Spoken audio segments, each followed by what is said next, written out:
Hi hello friends, welcome back to Karaikudi Chettinad tasty சமையல். இன்னைக்கு இந்த சமையல் என்ன பார்க்க போறோம்னா, சிம்பிளான டேஸ்டியான மஷ்ரூம் 65 எப்படி செய்யறதுன்னு பார்க்க போறோம். வாங்க வீடியோக்குள்ள போகலாம்.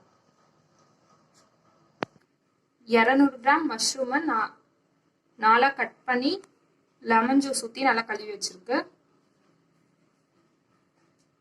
65க்கு பொரிக்கிறதுக்கு என்னென்ன மசாலா தேவைன்னு பார்க்கலாம் வாங்க.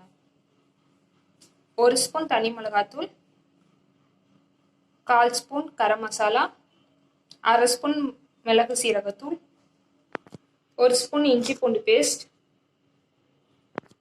2 ஸ்பூன் மைதா மாவு, 1 ஸ்பூன் கடலை மாவு, 1 ஸ்பூன் கார்ன்ஃப்ளவர். இது எல்லாத்தையும் ஒரு பவுல்ல சேர்த்துக்கோங்க.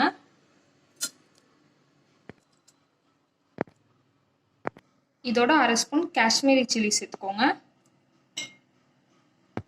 இதோட வேணா 1/2 ஸ்பூன் அரிசி மாவு சேர்த்துக்கோங்க.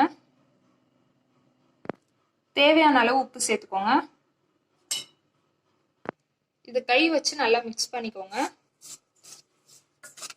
கொஞ்சம் கொஞ்சமா தண்ணி சேர்த்து மிக்ஸ் பண்ணிக்கோங்க.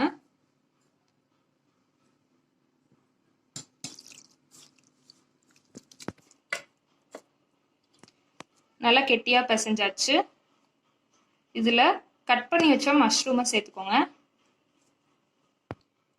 கொஞ்சமா லெமன் ஜூஸ் சேர்த்துக்கோங்க. இதையும் சேர்த்து நல்லா மிக்ஸ் பண்ணிக்கோங்க.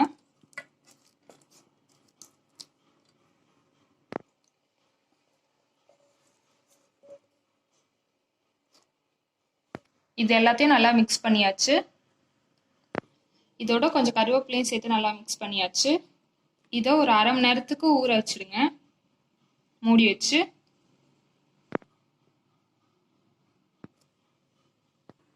அரை மணி நேரம் நல்லா ஊற வச்சாச்சு. இப்போ அடுப்பு ஆன் பண்ணி சட்டி வச்சு எண்ணெய் கொஞ்சம் ஊற்றிக்கோங்க. எண்ணெய் நல்லா ஹீட் ஆனோடனே மிக்ஸ் பண்ணி வச்ச காளானை இதில் சேர்த்துக்கோங்க.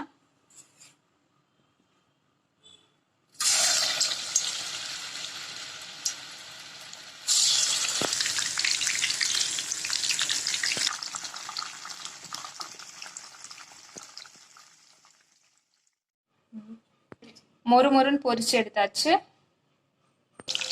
இது நல்லா வேக விட்டு இன்னொரு சைடு திருப்பி விட்டுக்கோங்க. இதை நல்லா 2 சைடு திருப்பி வேக வச்சுக்கோங்க மொறுமொறுன்னு. எல்லா மஷ்ரூமையும் பொரிச்சு எடுத்தாச்சு. அவ்வளோதான், சிம்பிளான டேஸ்டியான மஷ்ரூம் 65 ரெடி. இந்த வீடியோ உங்களுக்கு பிடிச்சிருந்துச்சுன்னா லைக் பண்ணுங்க, ஷேர் பண்ணுங்க, கமெண்ட் பண்ணுங்க. அண்ட் மறக்காம சப்ஸ்கிரைப் பண்ணுங்க. பக்கத்தில் இருக்க பெல் ஐக்கானே கிளிக் பண்ணுங்க. அப்பதான் நாங்கள் போடுற வீடியோ உங்களுக்கு உடனே நோட்டிஃபிகேஷனாக வரும்.